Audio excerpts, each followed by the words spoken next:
I found out I was the mistress, the day I was introduced to his wife. Until that moment, I had been living in such a perfectly constructed illusion that I hadn't even suspected a thing. I loved him. I believed he loved me too. And the worst part is, if someone had told me the truth just one day earlier, I would have defended his name with my teeth. That's how blind I was. I met him in a neighborhood café. Nothing spectacular. It wasn't a movie scene, no background music or cliched glances crossing the room. It was much simpler. I was at a table with my laptop, preparing a work presentation, and he asked if he could sit because there were no other seats available. His tone was polite, his smile gentle. He didn't make me uncomfortable. On the contrary, I found his way of speaking refreshing, direct, but without pressure. His name was Iván. He worked at a marketing agency, or so he told me. That first conversation was brief, but very pleasant. Enough so that the next day, when I ran into him at the same place, we both smiled like we shared a secret. That's how it began. Effortlessly, without strategy, as if fate had gently nudged us. Over time, our chats got longer. Then came the exchange of phone numbers, the first planned coffee, walks after work. It all felt so organic that I never stopped to think something might be wrong. That instinct never kicked in because he never gave me a reason. He was attentive, present, not just physically, but emotionally. He listened to me, remembered details, made me feel seen. And that was a luxury I hadn't known in years. After nearly 3 months of increasingly intimate, and yes, also more physical, encounters, he suggested we escape for a weekend. "I want you just for myself," he said, with a smile that, in that moment, seemed like the sweetest thing in the world. He never mentioned any prior commitments, no family, nothing that sounded suspicious. On the contrary, he seemed to have free time, emotional availability, and a genuine interest in me. We went to a cabin in the south. 3 days with no distractions, no phones, just him and me. I remember that getaway as one of the most intense of my life. Not just because of the physical aspect, but because of the emotional connection I believe was real. He talked to me about his fears, a difficult past, how hard it was for him to trust people. And I, naive, felt special for having broken through his walls. How foolish I was. After that trip, everything changed. Though I didn't see it at the time. It started with small details. He took longer to reply, made excuses not to see me.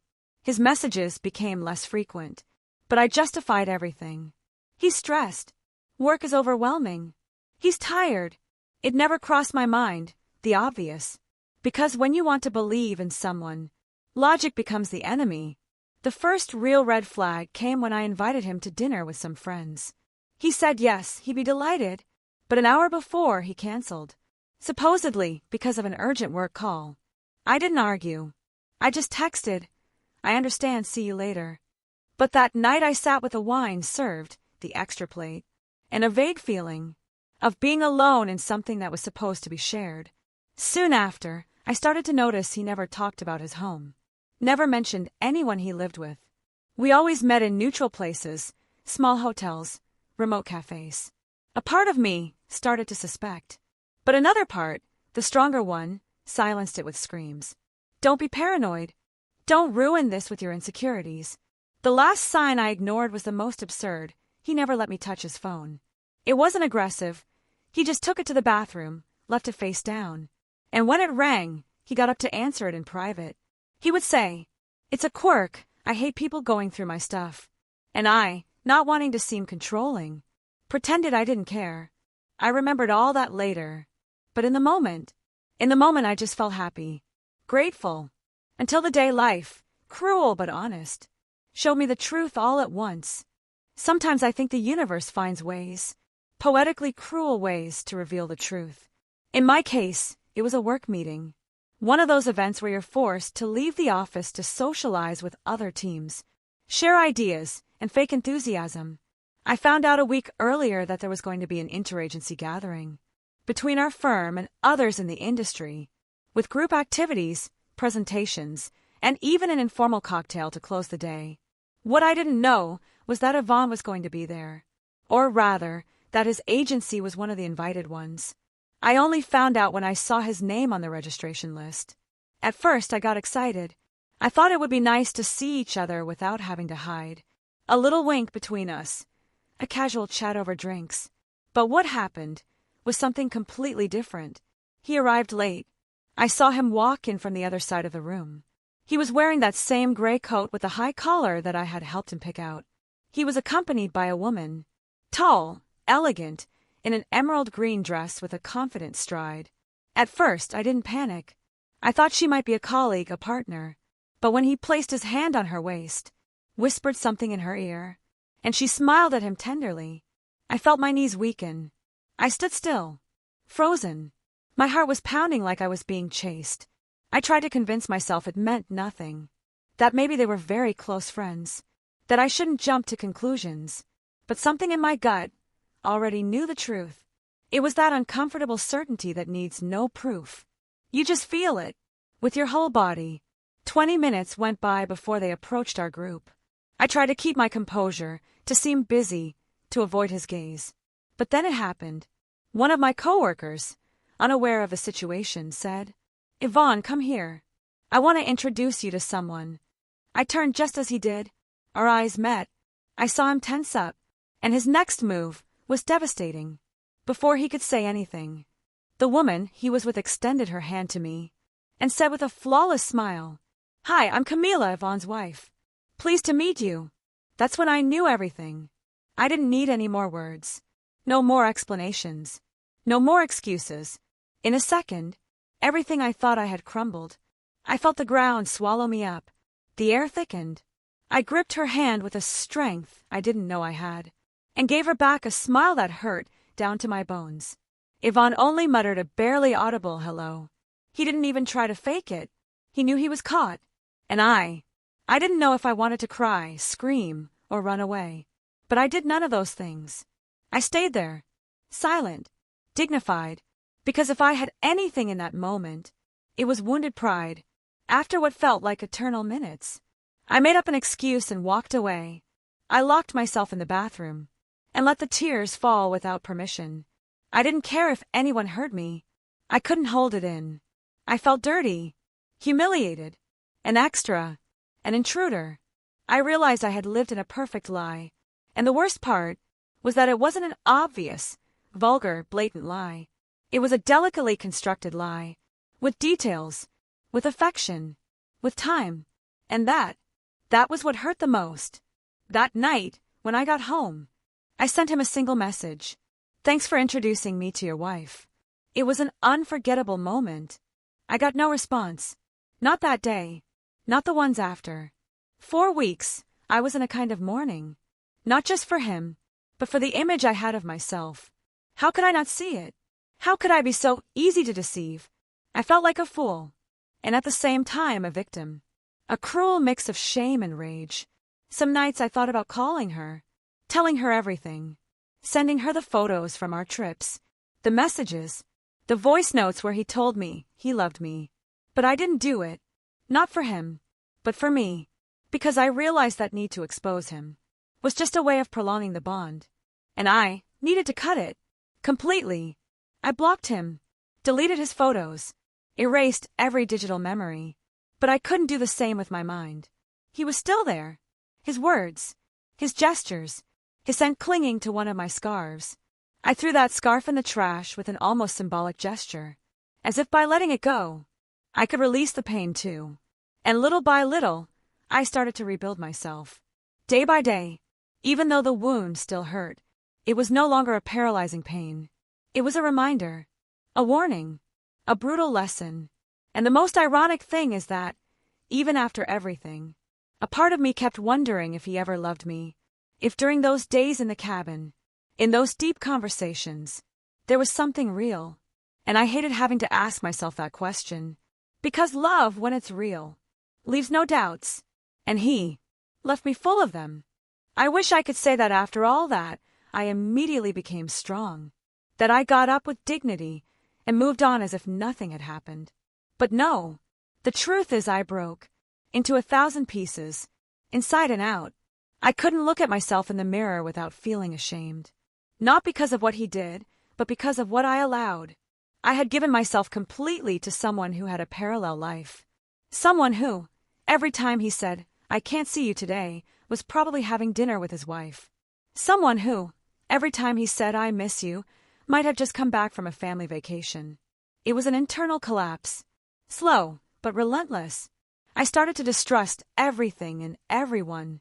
An unanswered message made me anxious. A smile that was too friendly seemed suspicious to me. I became someone I didn't recognize. Suspicious, sad, dimmed. And the worst part, I kept wondering if I had been the cause of it all, as if loving were a crime, as if trusting was my fault. I didn't talk about it with anyone. I was ashamed to admit I had been the mistress without knowing it. How do you explain to people that for months you build a love with a married man without ever suspecting it? How do you explain that he hid it so well that not once did you doubt his version? The answer came in the most unexpected way. A direct message on social media. An account I didn't follow with an unfamiliar name. The message read, "Hi, I don't want to bother you, but I need to talk to you. It's about Iván." I felt my heart stop.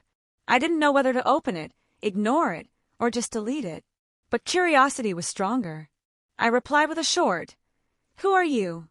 The answer came a minute later. "My name is Lorena. I work at the same agency as him.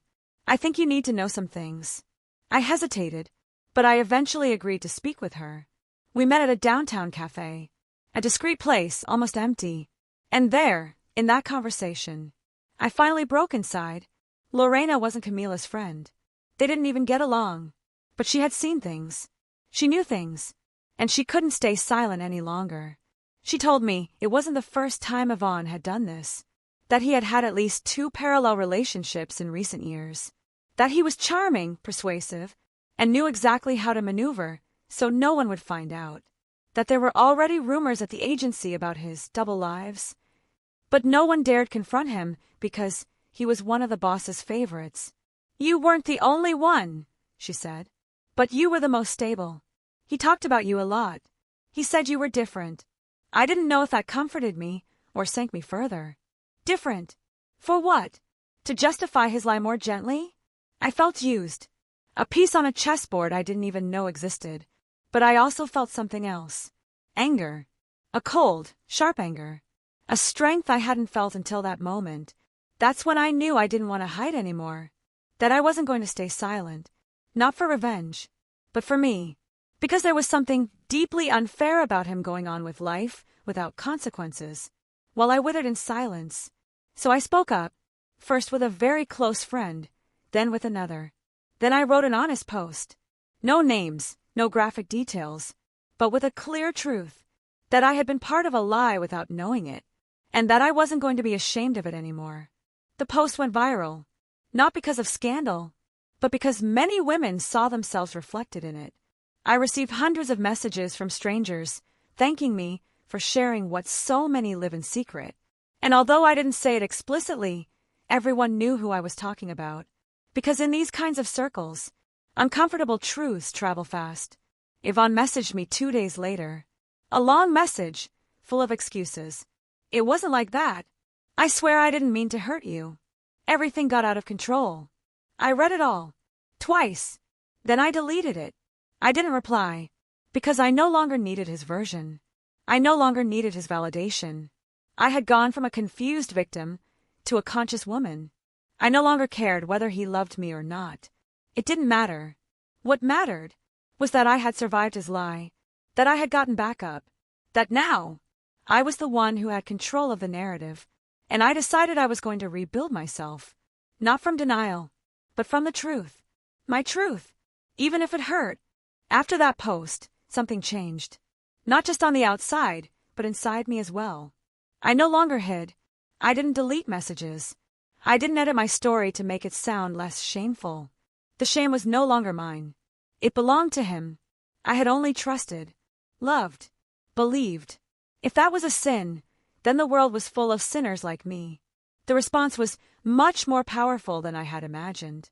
Women from my circle started writing to me, even some I never thought would dare. A former university classmate said to me, "Thank you for putting into words what we've kept quiet for so long."